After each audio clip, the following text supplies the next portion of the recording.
2 அக்கா இருக்கிறாங்க. அவங்க தமிழ்நாட்டு பெண்களுக்குன்னா அப்படியே கொதிப்பாங்க. ஒண்ணு நம்ம அக்கா வானதி சீனிவாசன், இன்னொன்னு குஷ்பு. எங்க இருக்காங்கன்னே தெரியல. இந்த பிரிஜுவல் ரேவண்ணான்னு ஒருத்தர் சிக்கினாரு காங்கிரஸ் கிட்ட. எங்க இங்க பக்கத்துல கர்நாடக மாநிலத்துல 300 பெண்களை பாலியல் வல்லுறவு செஞ்சு 3000 வீடியோ எடுத்து அசிங்கப்பட்டு நிக்கிறாப்ல. அங்க ஒரு பிஜேபி கூட்டணியில இருக்கிற ஒரு கட்சிக்காரன். நம்ம அக்கா வானதி வாயத்திறப்பாங்கன்னு பார்த்தா ஆள் அட்ரஸே இல்ல. வானதியை காணவில்லை கொட்டளத்துல போடுற மாதிரி ஆளு எஸ்கேப். குஷ்பு அக்கா அதுவும் இல்ல. இன்னைக்கு காலையில அக்கா வந்திருக்கிறாங்க. யாரு? வானதி அக்கா வந்து சொல்றாங்க, தமிழ்நாட்டுல கருத்துரிமை பாதிக்கப்பட்டுருச்சு, கருத்துரிமை கெட்டு போச்சு, கருத்து சுதந்திரமே இல்லை. யாரு? வானதி அக்கா. கருத்து சுதந்திரம் பற்றி காவிகள் பேசலாமா? கருத்து சுதந்திரத்தை பற்றி காவிகள் பேசுவதற்கு என்ன தகுதி இருக்கு? நான் கேக்குறேங்க. இந்த நாட்டில் போராடுகிற அத்தனை பேரையும் முடிச்சு உள்ள தெளிச்சு பிஜேபி. அங்க கருத்து சுதந்திரம் இல்லையா? பத்திரிகையாளர்களை ஒடுக்கி 3 வருஷமா ஜெயில போட்டு வச்சிருக்கேன். அதுக்கு பேர் என்ன? அதுலயும் வானதியை காட்ட நான் ஒரு ரொம்ப ரகசியமா ஒரு கேள்வி கேட்கணும். இந்த பக்கத்துல தானே உங்களுக்கு திருவள்ளூர் டிஸ்ட்ரிக்ட், அதுல ஒரு எம்பியா ஒருத்தர நிப்பாட்டினார். அந்த ஆளு பேரு செல்வ கணபதின்னு ஒரு அண்ணன் சொன்னா நம்மள ஒரு மாதிரி பாப்பாங்களோ. சரி, செல்வ கணபதினு ஒரு ஆளு. அந்த ஆள் என்ன பண்றான்னா எம்பியா கேண்டிடேட்டா நிப்பாட்டி இருக்கிறாங்க. சரி, பயங்கரமான எம்பினா சசிகலா புஷ்பான்னு ஒரு அக்கா மேடையில நின்னு போராட்டம் பண்ணிட்டு இருக்கு. சேலையை பிடிச்சி பின்னாடி இழுத்துக்கிட்டு இருக்காரு. இவருக்கு தான் சீட்டு குவாலிபிகேஷனே. பிஜேபியில கைய பிடிச்சு இழுக்க தெரியுமா, தாலை அறுக்க தெரியுமா, பேங்க கொள்ளடிக்க தெரியுமா, பூட்டா உடைக்க தெரியுமா? சில கட்சிகள்ல சில பேர் அப்படி இருப்பாங்க. எனக்கு தெரிஞ்சு இந்தியாவில மொத்த பேரை சலிச்சு சல்லடையா இருந்து இது பூரா வீட்டுக்கும் நாட்டுக்கும் கேடுன்னு சொல்ற அத்தனை சில்லறைகளையும் மொத்தமா திரட்டி ஒரு கட்சி வச்சிருக்குன்னா அது ஆர்எஸ்எஸ், பிஜேபி, சங்க பரிவார் கும்பல். எம்பி எலெக்ஷனுக்கு அப்புறம் ரெஸ்ட் எடுத்துட்டு இருந்தாராம் எடப்பாடியாரு.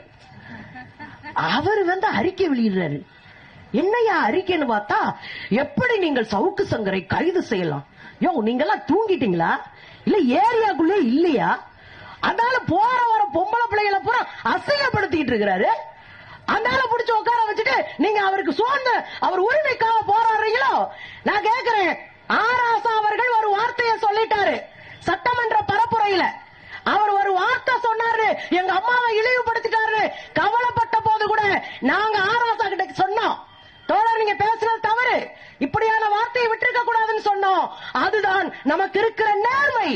ஆனா ஊரானுக்கு வந்தா ரத்தம் தக்காளி சட்னி, எனக்கு வந்தா ரத்தம் நம்ம அண்ணன் எடப்பாடியாரு.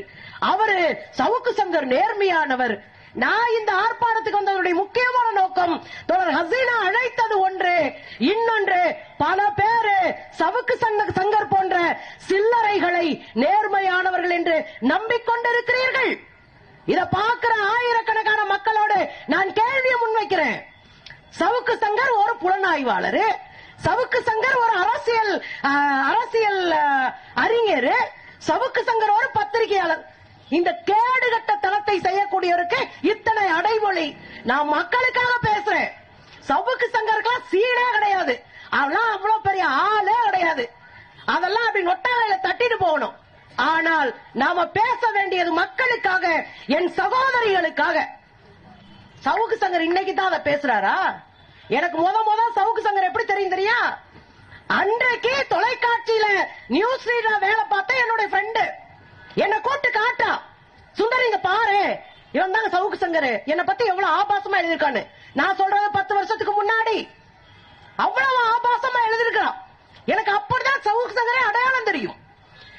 பத்திரிகையில வேலை பார்க்கிற பெண்களை, டிவியில வேலை பார்க்கிற பெண்களை ஆபாசமா, அவங்களை கேவலமா, அவங்களை படம் போட்டு எழுதுறவர் தான் இந்த சவுக்கு சங்கர். சரி, அப்பதான் எழுதினார்னா, நேத்து சந்தியா ராஜகோபால்னு ஒருத்தவங்க கம்ப்ளைண்ட் கொடுத்திருக்காங்க.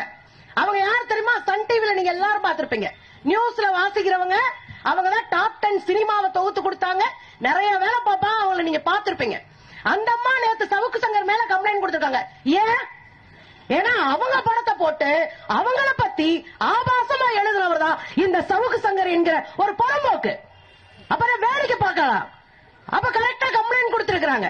இதுக்கு முன்னாடி மகாலட்சுமி என்கிற இதே சன் டிவில வேலை பார்க்கிற ஒரு பொண்ணு கம்ப்ளைண்ட் கொடுத்திருக்காங்க. அப்ப என்ன அர்த்தம்? வேலை பார்க்கிற பெண்களை பூரா ஆபாசமா இவன் எழுதிட்டே தெரியும். இது இவருடைய தொடர் பழக்கமா இருக்கு. கொஞ்ச நாளைக்கு முன்னாடி மதுரை நீதிமன்றம் இவரை பிடிச்சு உள்ள போடுங்கன்னு சொல்லிச்சு. எதுக்கு தெரியுமா?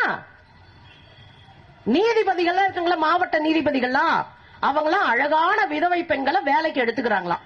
வேலைக்கு எடுத்துக்கிட்டு வீட்டுல உட்காந்து வேலை பார்க்கும் போது அந்த பொண்களை வர சொல்லி அவங்கள பாலியெல்லாம் வச்சுக்கிறாங்களாம், அவங்களோட இருந்துக்கிறாங்களாம். புரியுதுல்ல நான் சொல்றது? உங்களுக்கு புரியணும்ல. அவங்கள பாலியெல்லாம் வச்சுக்கிறாங்களா, அழகான விதவை பெண்களை.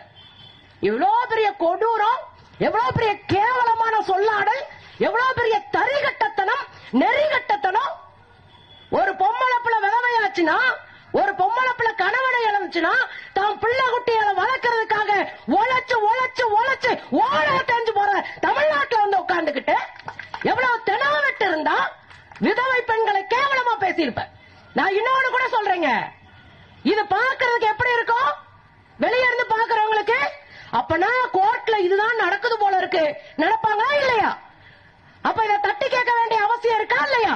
அதைத்தான் அன்னைக்கு கோர்ட் செஞ்சுச்சு.